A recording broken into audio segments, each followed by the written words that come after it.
Currently one, that's something I would like to look at, which is why we left it a little bit higher for the supervisors who pretty much are on call 24/7. Currently we're paying for one supervisor's, plan through a straight talk. And, I would like to see that incorporated in again, because in the past, I don't really know where it fell off, but in the past, each supervisor was reimbursed a certain amount per month for their phone use. Depending on, the county used to have like Verizon plans, so then they would have a phone associated with a number for that.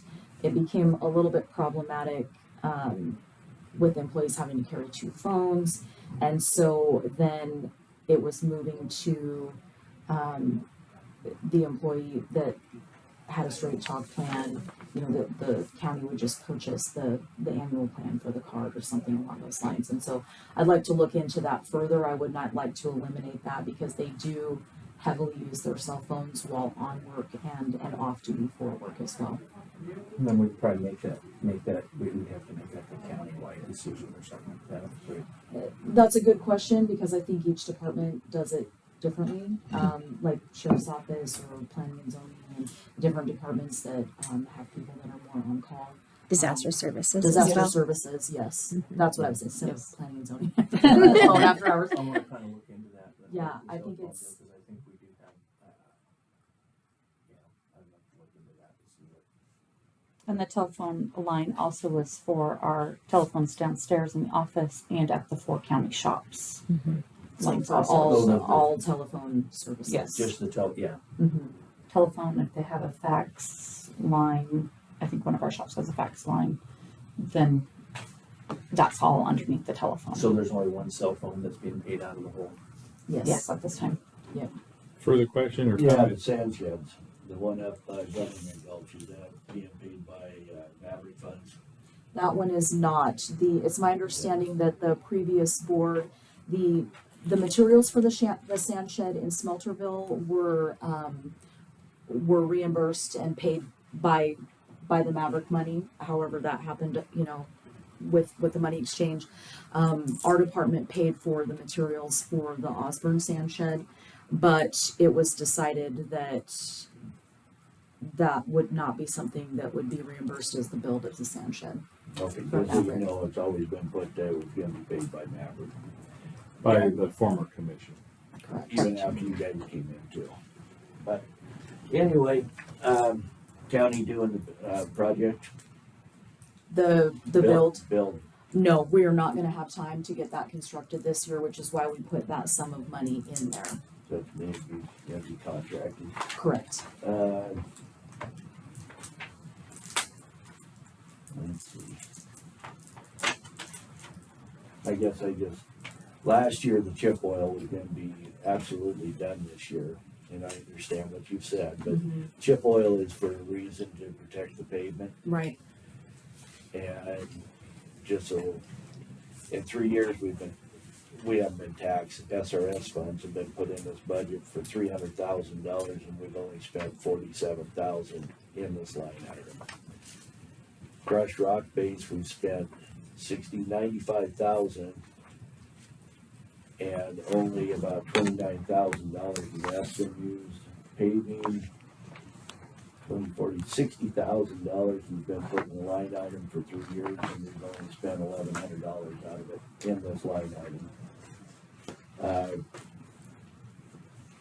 Road construction project, $75,000 in 3 years we've been putting the line item, we've only spent $4,700. Flagging, I'm a little confused on that because that's part of the road major or road scholar or whatever program for flaggers so we have flaggers, and I would imagine it just comes out of wages, it wouldn't go into flagging unless we're using somebody else. And I believe that's it. So I could touch on the road construction, the 25,000.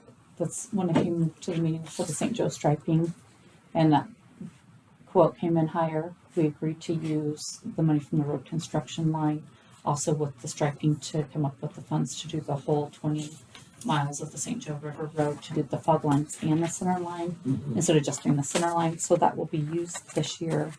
As far as flagging, that money was in there prior to the Road Scholar program. So flagging is for the flagger instructors that we have for his stuff that needs to be purchased, the books for it, for the flagging class that he does with us, and any materials needed for the flagging. So So there's a small fee for the cards. Yes, there is. When we do that, because we do have an in-house flagger certifier. And then if there are any additional things to assist with flagging, that would be in that line as well. So we do not pay anybody out flagging out of that line. That's just for the supplies needed in the school. Thank you. Did you have one more? Yeah, I missed it, on the sheet we got now, there is nothing for drug testing, right, money wise? The one from that Peggy handed Yeah. out. Yeah, I'm So- kinda confused, because last year there was a line item for, It is She in, split it off. We met with Peggy yesterday, and then she did a new sheet. Do you not have her new sheet? I've got her sheet, but, there's no money was spent. it's how she said when she moved, added in the professional services line. So under professional services, when she added that line in, you can see that our budget amount last year was 2,500, and we've used 1,220 so far. So then she added this line, so that's why it's showing different. There's something to do with when she added professional services, and Right, but like this line item has zero. yes, because she added that, I so that's why it has that. But she just added this, is what I'm saying. Yes. So there should have been, So this is where our drug testing is, right there. right, but this number here, that's, 2021, that's 2022. Oh, because it was up here in the professional services, so when she added the physicals and drug, it moved So it it's all a zero, so it's new all up above is the totals from I past just- years. It just, okay, I see what you said. And for further clarification, maybe Peggy on that, she just kind of briefly told me before she exited the room. Lori, do you have any questions or comments? Okay. Do you have any final input, questions, thoughts? I just want to say thank you for having this and going line by line, and we had our experience with, we met with Peggy yesterday, and that helped out huge for this meeting, Yeah, so. I think it helped this meeting go smoother. Yes. So, yeah, so I was kind of dreading coming into this meeting. Me but too. Overall, it was good, and it looks like we've got you almost back onto schedule, Yeah. so. Okay, anything else from you? That's about it. Okay, we are adjourned